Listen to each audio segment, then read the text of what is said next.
Okay, so, how many of you guys, if I can just get everyone's attention for like 10 minutes and then you're free to do that, how many of you have wanted to travel but thought that it was too expensive? Yeah, oh wow. Has anyone here ever planned a vacation? Like for their family or... Okay, so keeping that thought in mind about how much it costs and all the planning that went into it, let's, just by show of hands, say how much we think it costs to travel in Central America for 14 days, for 2 weeks. And it's not including airfares. That's the only thing that's not included, but accommodations, everything else. So who thinks that it would be less than $500 for two weeks? Okay. Yeah, 2 weeks. Yeah. Okay. Wow. Who thinks less than $1,000? Less than $1,500. So about $100 a day. For family or for individual? For an individual. Who thinks it costs more than $1,500 for 2 weeks? Okay, good. Okay, so today I'm going to talk about how you can travel really cheap in Central America. I went for 65 days. And I spent $2,500, which is about $490 for 2 weeks, or like $35 a day. But not everybody can do it. Like, you have to be willing to rough it a little bit. To give you a little bit of background so that you don't think that you spent on one trip and suddenly know how to save money while traveling. I have traveled a lot. It's my favorite thing to do, and I moved out when I was 16 and started traveling. Here in the States, I've been obviously all over California, New York, Massachusetts, Alabama, and Hawaii, Germany, France, and Amsterdam.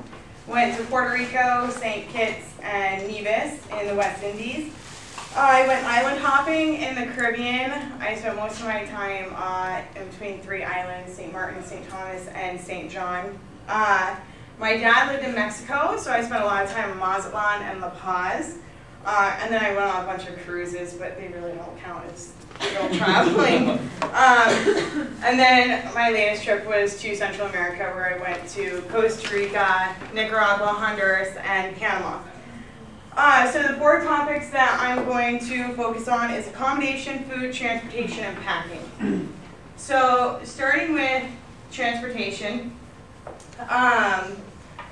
first you have to buy airfare. And so I have a few tips on how to save money when you buy airfare. I always use Travelocity because if they lower the price within 30 days, they'll refund you the difference. So what an easy way to make sure you're getting the best deal. Secondly, there's always that pop-up window after you buy whatever you're buying on Travelocity, and most people just X out of it. But it normally says, do you want to save 10% on your purchase? And you click yes. You have to sign up for, some trial membership. And you have to fill out all these papers and send them in. But in the end, if you cancel your membership, you will get 10% back on the purchase of your flight, which is like $50 for flying to Central America. And then lastly, and this I always do, as soon as you get to the airport, go up to the ticket counter, ask if they have overbooked the flight, and offer to give up your seat. Just ask to be the first one. Can I give up my seat for a credit? And if you do this both ways, they're almost always overbooked. If you do it both ways, you have $800 towards your next flight. So next year, I'm going to South America for free, essentially. And you have nowhere to be, just hang out at the airport. Who cares? Okay, and so the next thing about transportation is getting around when you actually get there. And taxis are really cheap in Central America. It's like $2 to get anywhere. But why take a taxi when a bus is 30 cents? You just saved $1.70. And the nice thing is that when you take the bus, you hang out at the bus station, you get to meet people, you meet the locals, you find out the quickest routes and everything. The second thing is walk. If I was within 3 to 5 miles of where I was trying to get to, I'd just walk. You went to see a country, walking around is the best way to get that done. And then I hitchhike. Now, I'm not recommending it for everyone. But Like if someone's willing to let you ride in the back of their truck, like totally, you can jump out of that thing if they start, you know, going through the woods or something. And then I use local ferries. So this, I'm on this ferry, and these are baskets of fruits that they're taking to an island that I was going to. Behind me, there's like this really nice tourist ferry, but it was like $5 more. And this way, I, was talking to all those people. I had an hour and a half with them, and they told me cool places to go, and you save money. So that's my suggestions for saving money while actually traveling around. Okay, and then accommodation. This is my favorite part. This is me meeting the locals through couch surfing, taking shots. Has anyone heard of couch surfing? Okay. Everyone else, you need to get with it. Couch surfing is like the most awesome website. It is a social networking site where people sign up to let you sleep on their couch for free. They want to see your culture and show you their community because they love their area. So the best thing about it is it's free. So you can stay with people from all over the world for free. This is what the website looks like.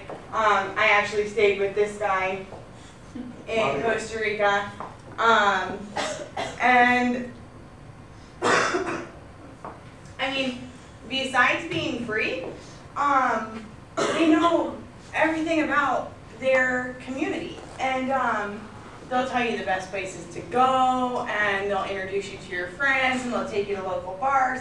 And like pretty soon you're like in this group, like traveling, and you feel like you really belong in the country, and you're getting to see like the true aspects of the country and not the touristy, hotels.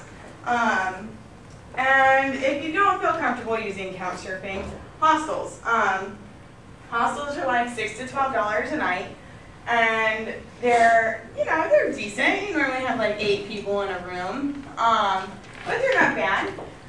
My advice would be to not book in advance because you might end up at a crappy hostel. And so I didn't book any in advance. And then as soon as I got off the bus, I'd ask the locals, like, hey, where do you think the best hostel is? And they'd tell me, and then they'd either walk me there or tell me how to get there. Or sometimes when you get off the bus, someone's waiting there to take you to a hostel because they get like 50 cents or $1 for everyone that they bring. But never go to the first hostel that you look at.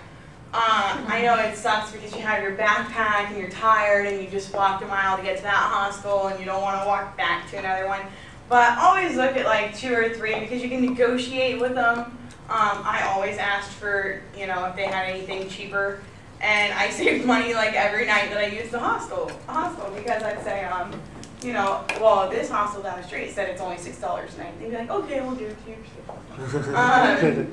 And also you want to find one with like a lot of people where you're going to go out with other travelers, and clean ones. I stayed at the first one time, and I shared a room with a rat. I'm not kidding, like this big.